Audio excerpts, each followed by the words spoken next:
Hey guys, and welcome back to the second channel. Oh my god, Maxwell, it's a second upload, and it's only been like 10 days since the last one. What's going on? I'm trying to be consistent here. Really, I'm just trying to run off the momentum I have right now from the last upload because I'm very happy with that video in general. I'm very happy with the way I talked about my problems, and also the comments were really heartwarming to read. At the end of the day, the one thing that I find the most interesting and the most important when it comes to YouTube in general is the YouTube comments. I don't really respond to them that much anymore just because it does take a lot of time, but I do read every single one. So don't feel like you're being ignored whatsoever on the second channel. I am most definitely reading those comments. Anyways, you might notice that in the description of every single video on this channel is a link to a Google form. This is where you can basically submit any questions that you have about life or anything like that to me, and I might turn into a video, like this one for today. Today's question, though, is pretty simple. How do I get over her? Now, just a quick disclaimer, I'm no expert here. This is just my story that I'm going to be telling. And also, this was something that never became official. I've actually still never had an official relationship, so I can only really speak on my experiences here, but hopefully this helps. So it was actually 2 years ago now. That's insane to think of. I had just come back from London. It was a really fun trip. It was actually the first time I had left the country. I don't count Canada. But a day after flying back from London, I matched with someone on Hinge. She was very cute. And for the first time, honestly, ever, I actually felt like there was a bit of a connection here. We chatted a decent bit, and I didn't even realize, oh wait, I forgot to change my location. Anyways, even after the realization, the convos kept going despite it. And they also started getting much deeper. Like, we were basically writing whole-ass essays to each other every day. And keep in mind, we had only been talking for like a few days at this point. Which, side note, and keep in mind, I'm not a doctor here, so I can't fully like give you a diagnosis, but if you're texting someone and within one conversation is like 3 or more topics, that's probably ADHD. I didn't really realize this until like a month ago. I've been learning a lot more about how I am socially when it comes to ADHD, because beforehand, it was mostly just me focusing on, I guess, being more focused. That was pretty much it. Also, another side note, don't get this heavily emotionally invested into a girl this early on, especially if she's across the fucking sea. Anyways, the feelings between us were very mutual, and this was like the first time I ever experienced anything like this. That's good, right? I finally unlocked this new feeling, this new experience.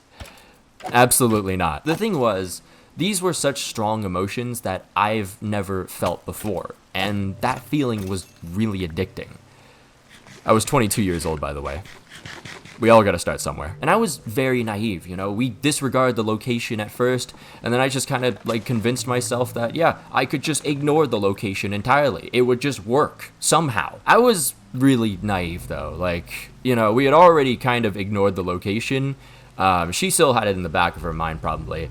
I pretty much disregarded entirely. I was genuinely deluding myself into thinking this was gonna work, to the point that I would watch videos like this one, which I would later learn is just because I'm a lover boy, and thought to myself, yeah, this could work. I mean, come on, we were sending essays to each other every day and calling every week. This couldn't possibly go wrong. Am I really doing a normal channel bit for my love life right now? Fast forward about 2 months later, after a week of nothing from her end, I texted her, asking, what are we? I said it a little less bluntly, by the way, I'm just kind of summing that up. And then she responded, after a week of not saying anything, and said she had no interest in long distance. This crushed me. After being at such a high and feeling something that I have never felt before in my entire life, it all was just gone. It all just disappeared within a snap of a fingers, basically. And all I could really think in that moment was, what if things were different? What if I lived in London? What if I, you know, just took flights every other weekend? I really did just kind of delude myself into thinking these different things.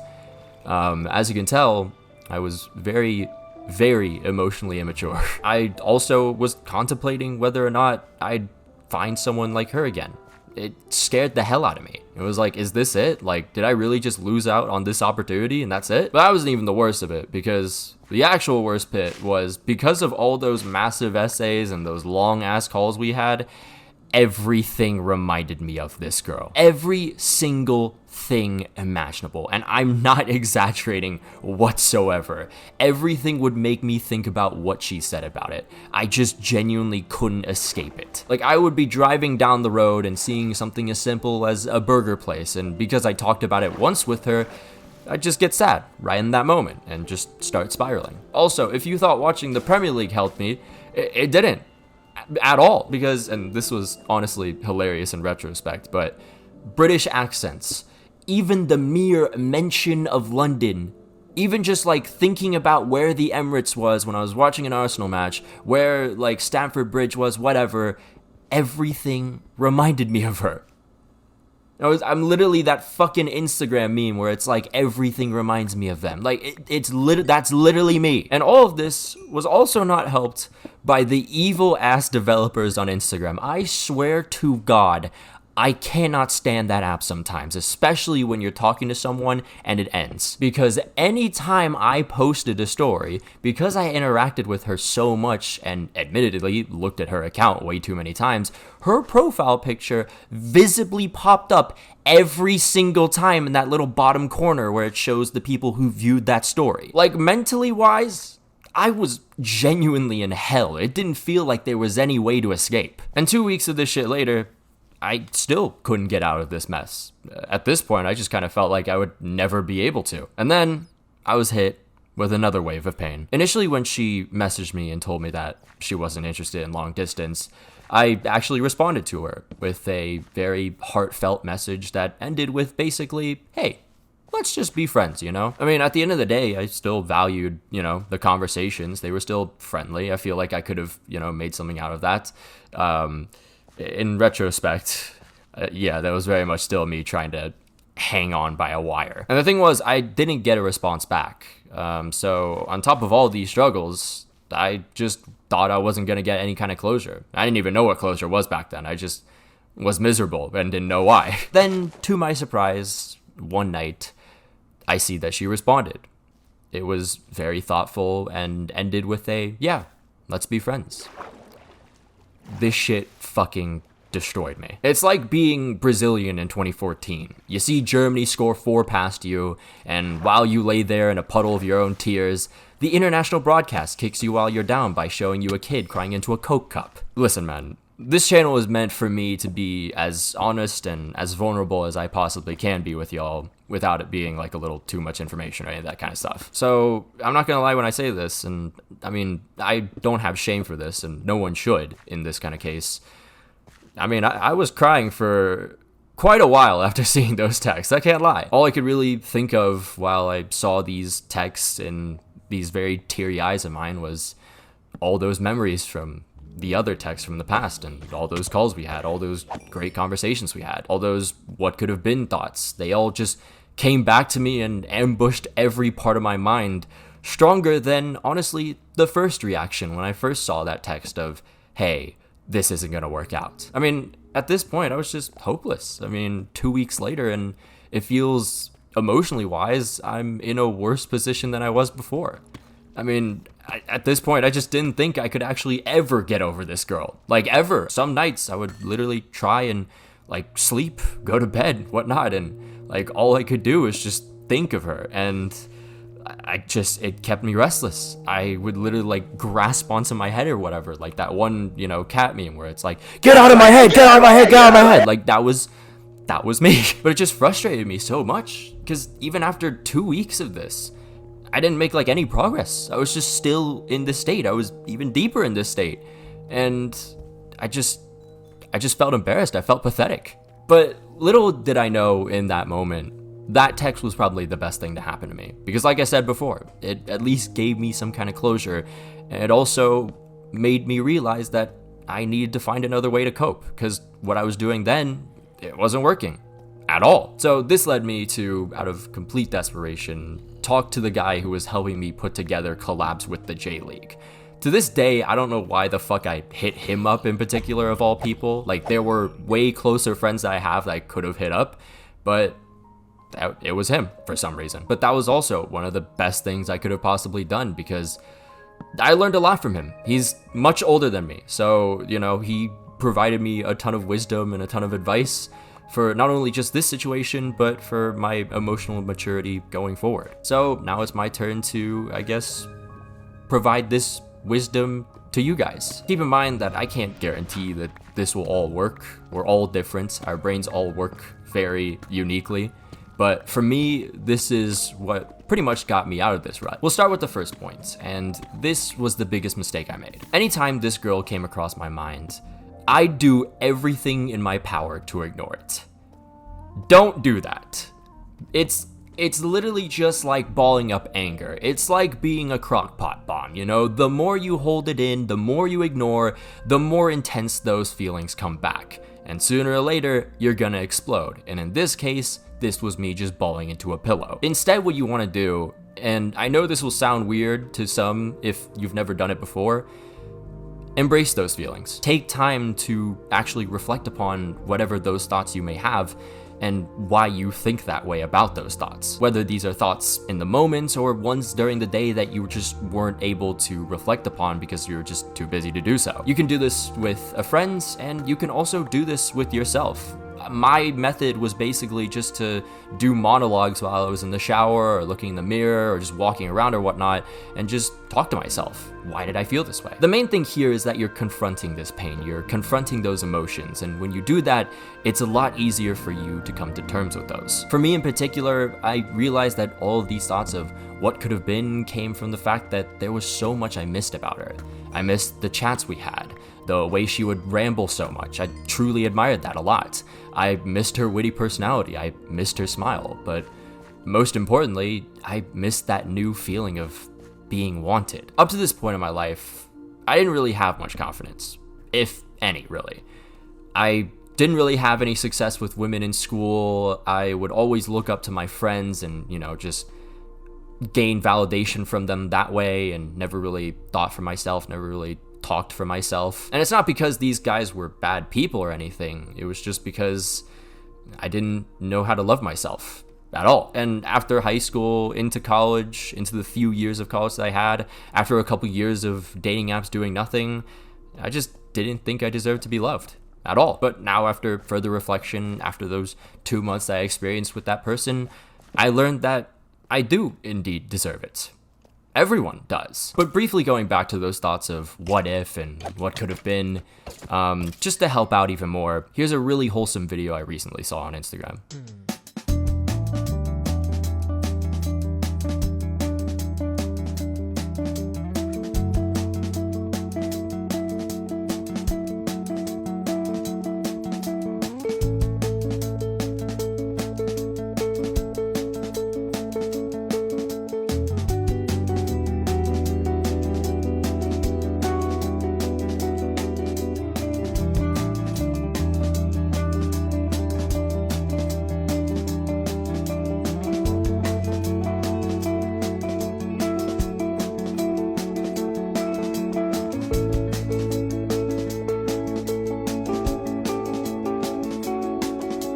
Reflecting also helps you understand your own faults, and also that maybe this person wasn't so perfect after all. I already laid out all my faults, so I'll just basically sum it up by saying I was very emotionally immature and incredibly naive.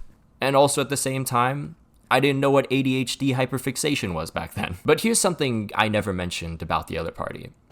She led me on towards the end of the saga, and I don't hold anything against her for it. I made a joke about it in one of my videos, but really, I don't hold anything against her for it, because I don't know what I would have done in that situation. Also, women just do this in general because of past experiences with guys who may not have taken the news like that very well. Believe it or not, there's a lot of instances of this. Either way, though, I can't just disregard my emotions because of this. It still hurts. A lot. This one was even more difficult to come to terms with, but it was pretty clear that I liked this girl more than she liked me. So sure, like, it sucks, it's painful to think about, and, you know, you'll sit there kind of just questioning life for a decent bit. But once you actually get towards the end of that little mental journey, you'll just think to yourself, sure, she was great, but if she doesn't value me as much as I do her, why would I want to be with her? On to the second point, take your time. Take your time with it. Take your time with it. Don't be embarrassed about how long it takes either. I mean, shit, this was a girl I talked to for 2 months, and this is how I felt until the end of October, basically. This all just varies. Some heartbreaks are gonna hurt more than others. It's just life. And another thing, if your friends are making you feel pathetic or embarrassed for how long it takes to get over this person, then they're probably not good friends. Real friends would actually try and understand why you feel that way and find ways to help you. They're not gonna belittle you or insult you or tell you you're pathetic. Anyways, third point. This part's important so that there's a balance and you don't end up dwelling on those feelings too much. Be occupied with other stuff. This is like the healthy way to ignore these feelings, because you're too busy to actually think about them in the moment. Hang out with your friends. You can talk about what's going on with them if you want, it's up to you. Or be focused on a hobby, join a club, hit the gym, and take your time with it, because there's no need to overdo it. You don't need to be going out every single day or whatnot. Remember, there's a balance to this. You always have to healthily ignore some of these thoughts and then come back to them when you're just by yourself or when you're with someone that you feel safe talking to. But here's the very important part about this particular point. This is for you, not out of spite of the other party. You don't want to turn into a needy narcissist with a shallow ego, because then your future relationships are going to be very unfulfilling. But Maxwell, what if I don't find someone like them again? Well, you won't. And for a while, I had a hard time wrapping my head around that. But there will be others. They'll just be special in a different way.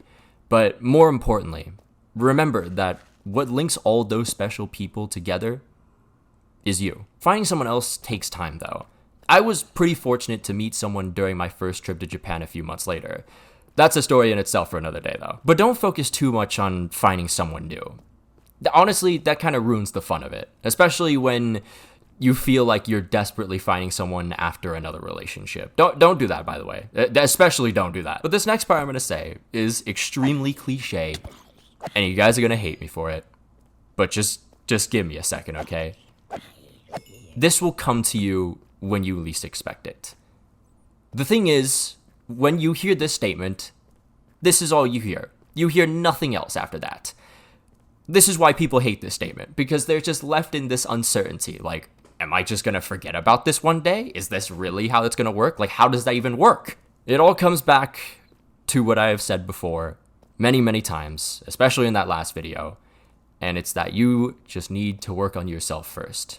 You need to love yourself before you can love others. And the thing is, when you just start loving yourself more and more and more and you gain confidence that way, it's just going to happen then and there. It's kind of unbelievable to think, but I'm serious. Don't think too much about finding someone else. Just remember to have your own back and love yourself.